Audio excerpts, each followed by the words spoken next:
Buenas tardes, mi nombre es Juliana Alfonso, estudiante de la Universidad de La Salle, y el día de hoy yo les vengo a hablar sobre el efecto de la edad y el nivel de daño de la curación autógena de los morteros de cal. Este trabajo propone una metodología para cuantificar la autocuración autógena en términos de recuperación de la fuerza de compresión y la velocidad de pulso ultrasónico en muestras hechas en morteros de cal hidráulica. Las muestras se craquearon previamente a diferentes edades, de 14 a 48 días, y los niveles de daños en un 70% y un 90% a la resistencia de compresión del régimen posterior y anterior al pico. Luego se curó en agua por 28 días. Les explicaré brevemente cómo se realizó la metodología para dicho experimento. Entonces, primero se realizaron unas pruebas mecánicas, como vamos a ver a continuación, y primero fue la recuperación de la resistencia a la compresión. Luego se realizó la velocidad de pulso ultrasónico y mediciones UPV.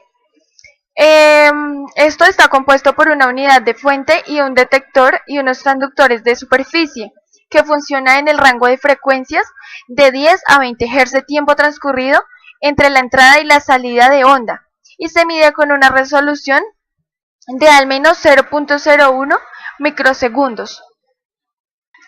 Y por último se llevó a cabo el análisis por microscopía electrónica de barrido, CEM, y la difracción de rayos X en fragmentos recorridos de las superficies de las grietas. En las tablas que veremos a continuación se verá la composición empleada en los morteros a base de cal. Entonces, en la tabla 1, como podemos ver, el diseño de mezcla de mortero de cal investigada se constituye de cal apagada con cal dolomitea, cal con agua y cal hidráulica natural con hidróxido de calcio. En la tabla 2 podemos observar el análisis químico de los componentes principales de las limas y porcentajes relacionados con el material seco original. Como podemos ver, el agregado de cal hidráulica es alta y está compuesta por diferentes óxidos en diferentes porcentajes. Para dicho procedimiento se manejó una tabla en la cual les mostraremos se manejaron dos etapas. Entonces acá se manejó un tiempo de curado, se manejó un nivel de daño y dos ciclos de curación. Los dos ciclos de curación tuvieron inmersión en agua. El primero tuvo 14 y 28 días, el segundo solamente 14 días.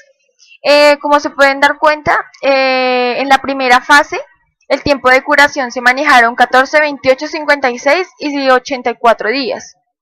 En las cuatro fases se realizaron las diferentes pruebas UPV, una prueba comprensiva falla en un 90%, y así como nos lo explica la tabla. Las mediciones UPV fueron realizadas, como se puede observar, en las tres dimensiones, o en las tres caras, X, Y y Z, como muestra la figura. La dirección X se ha asumido en lo sucesivo de lo normal de la carga de 1, y se toman las mediciones VP para todas las muestras, como se vio en la figura anterior. Así, en los resultados experimentales encontramos primero la fase sin daños, y esta tabla nos explica que el promedio de las tres muestras nominalmente son idénticas. Se puede observar que la fuerza tiende a disminuir con el tiempo después de 28 días. Esta gráfica de dispersión, o estas gráficas de dispersión que vemos ahora, la primera es la relación entre UPV y la fuerza de la cara X normal a la carga. Y esta segunda que vemos acá es la relación entre la UPB y la fuerza en la cara Y paralelo a la carga. Ahora entramos a la etapa de análisis CM-EDS XRD, donde están las muestras no dañadas. Esta imagen que vemos nos muestra la microscopía electrónica de barrido, de muestra de mortero sin daños en 28 días de edad. En estas otras dos gráficas podemos encontrar el análisis de la espectropía de dispersión de energía, en el análisis de superficie de agregado del punto A, lo que vimos en la imagen anterior, que era una rayita que estaba ubicada. Y esta gráfica de abajo nos muestra el análisis CDS de la superficie de la matriz del mortero en el punto B. En este gráfico que vemos acá se puede observar la difracción de rayos X que asegura la representación de la composición local detectada por los aspectos de EDS anteriores, como se puede ver. La dolomita y el carbonato de calcio son las fases principales representantes del mortero. Acá, pasando a la fase previa de daño, nos damos cuenta que en un 70%, que es el prepico, el daño se puede considerar nulo, independiente de la edad de las muestras, de la dirección de la carga, y el 90%, que es pospico, el daño posterior sí se ve afectado por la dirección. Ahora pasamos a la primera fase de curación, donde los resultados experimentales de resistencia a la compresión después del primer ciclo de curación. Podemos ver en estas gráficas que nos dan más detalladamente los valores del predaño al 90% post-pico, después de 14 días en agua, como vemos acá, y el predaño al 70% en el régimen prepico, después de 14 días de agua.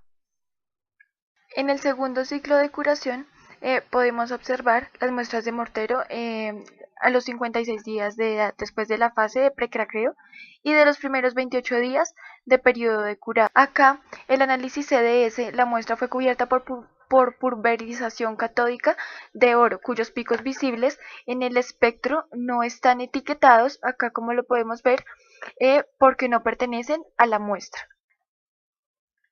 Así podemos concluir que las muestras se craquearon previamente a diferentes edades, en diferentes niveles de daño, y se curaron debajo del agua para diferentes tiempos y en diferentes niveles de daño, y incluso en caso del ciclo de la curación repetido, la fase previa de daño es necesaria para crear microgrietas, a través de las cuales puede entrar el agua en la matriz para recristalizar los compuestos de calcio. De este modo puede llenar y unir las superficies de las microgrietas.